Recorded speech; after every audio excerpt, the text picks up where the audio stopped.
Basuki Cahayapurnama mengajukan memori banding kasus Ahok, namun upaya banding yang telah diberikan ke Pengadilan Negeri Jakarta Utara tersebut langsung dicabut oleh istri Ahok.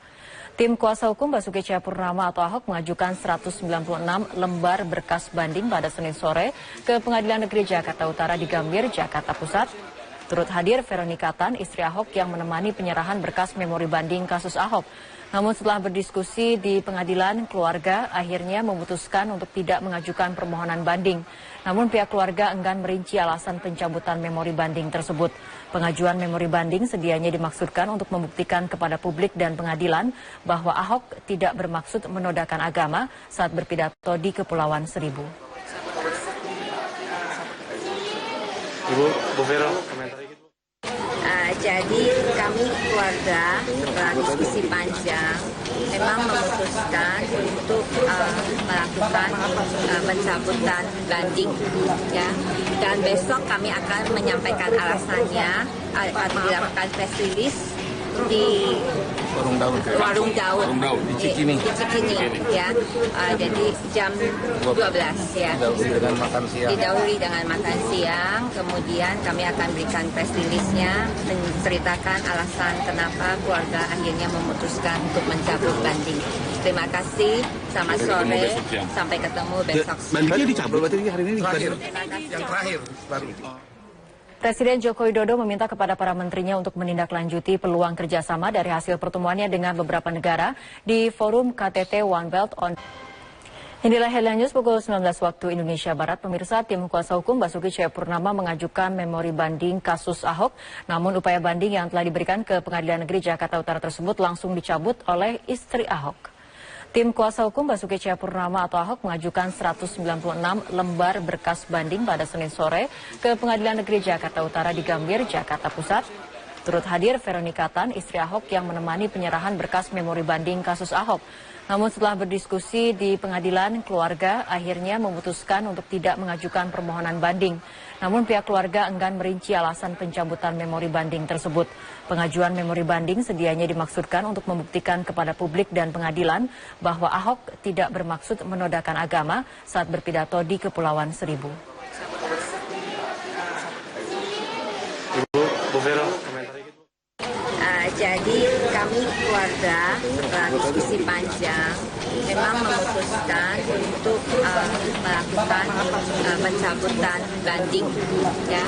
Dan besok kami akan menyampaikan alasannya, akan dilakukan press release di Warung Daun di Cikini, ya.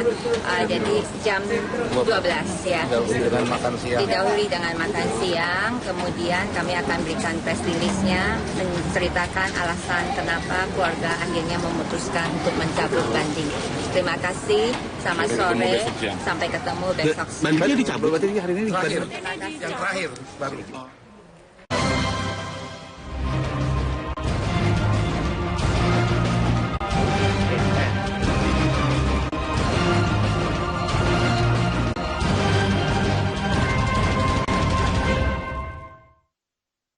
Pemirsa, Indonesia menyarankan dunia untuk menggunakan pendekatan agama dan budaya untuk mengatasi terorisme dan juga radikalisme.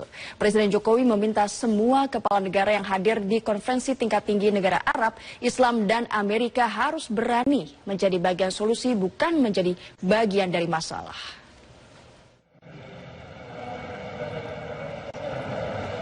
Dalam konferensi tingkat tinggi Arab Islam Amerika di Riyadh, Arab Saudi, Presiden Jokowi menjelaskan bahwa senjata dan kekuatan militer saja tidak akan mampu mengatasi terorisme. Presiden Jokowi meminta para kepala negara untuk mempertimbangkan soft power seperti pendekatan agama dan budaya untuk melawan terorisme. Jokowi meminta agar ukhuwah Islamiyah ditingkatkan dan tidak menghabiskan energi untuk saling bermusuhan. Pesan-pesan damailah yang harus diperbanyak, bukan pesan-pesan kekerasan. The unity of Muslim is the key to success of combating terrorism. Do not run our energy out for enmity. Second, the cooperation on combating terrorism and radicalism should be improved, including intelligent information sharing, exchange in addressing the foreign terrorist factors, capacity building, and all funding sources must be stopped. Third, the effort to solve the root of problems should be improved. Inequality and injustice must be halted. Inclusive economic empowerment should be strengthened. Konferensi tingkat tinggi Arab Islam Amerika memiliki makna penting bagi Indonesia. Menurut Presiden Jokowi, pertemuan ini penting untuk mengirimkan pesan kemitraan dunia Islam dengan Amerika Serikat dan menghilangkan persepsi bahwa Amerika Serikat melihat Islam sebagai musuh, sehingga bisa bersama-sama mampu memberantas radikalisme dan terorisme yang terjadi di seluruh belahan dunia. Tim Liputan Metro TV.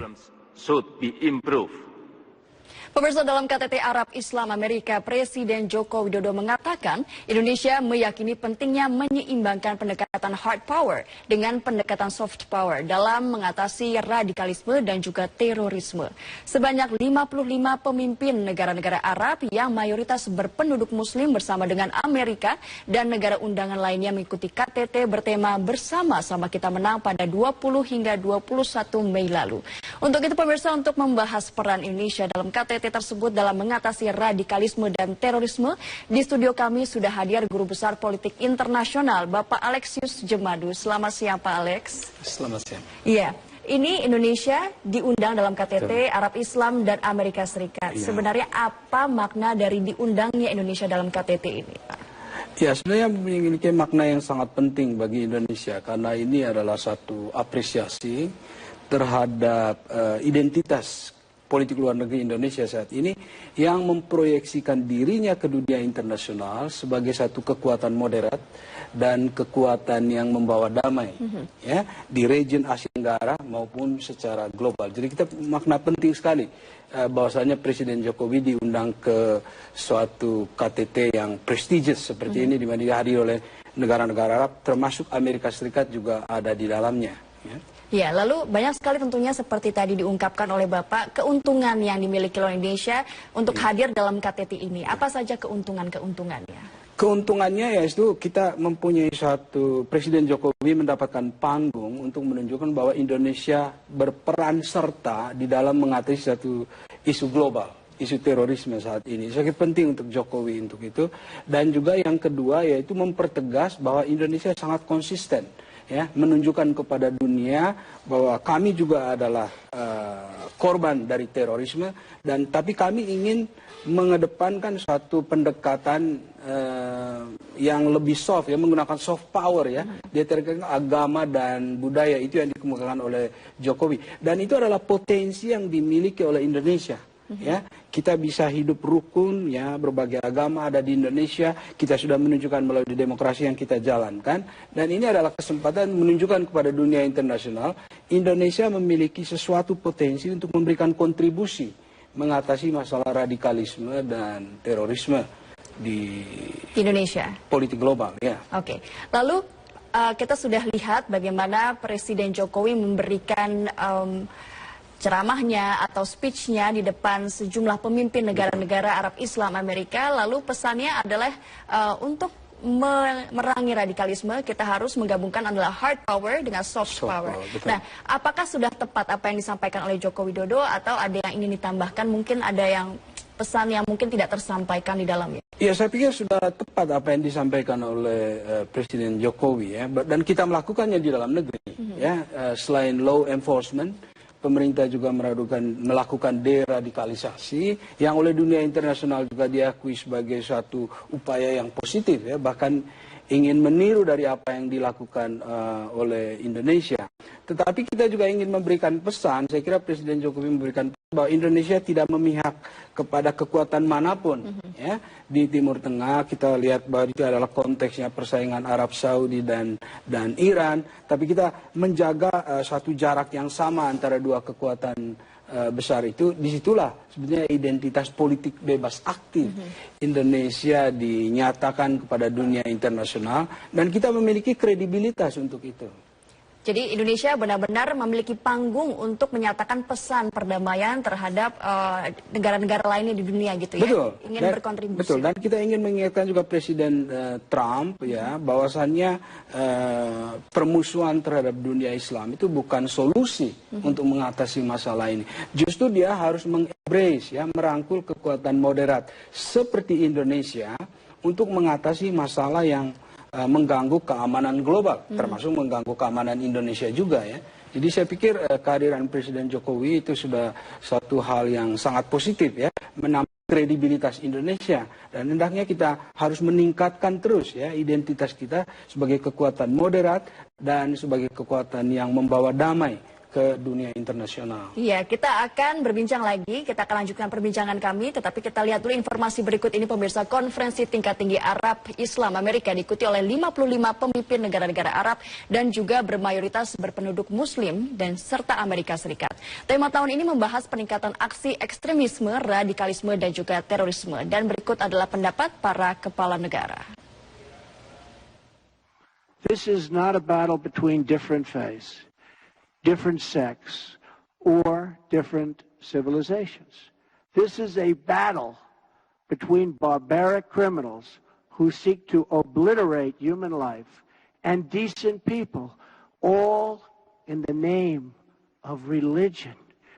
People that want to protect life and want to protect their religion. This is a battle between good and evil. Intolerance and ignorance will only aid terror groups. It is vital to help everyone everywhere understand this. Mr. President, a second and equally vital challenge is a just and comprehensive settlement of the Palestinian cause based on the two-state solution and the Arab Peace Initiative. This can bring an end to the Palestinian-Israeli conflict and guarantees peace for all, Israelis, Arabs, and Muslims. The world needs to be reminded that the Muslim nations present today completely condemn terrorism and violent extremism. The world should have no doubt that we stand collectively with the international community in the fight to eradicate this global menace.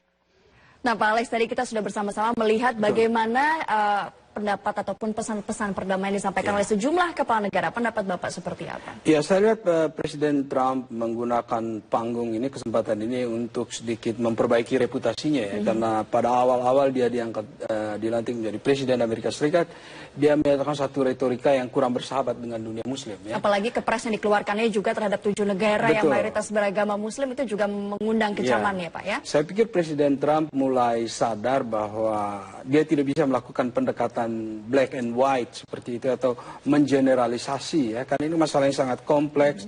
Ada pihak-pihak yang harus diajak kerjasama. Amerika Serikat tidak bisa mengatasi masalah ini dengan kekuatannya sendiri.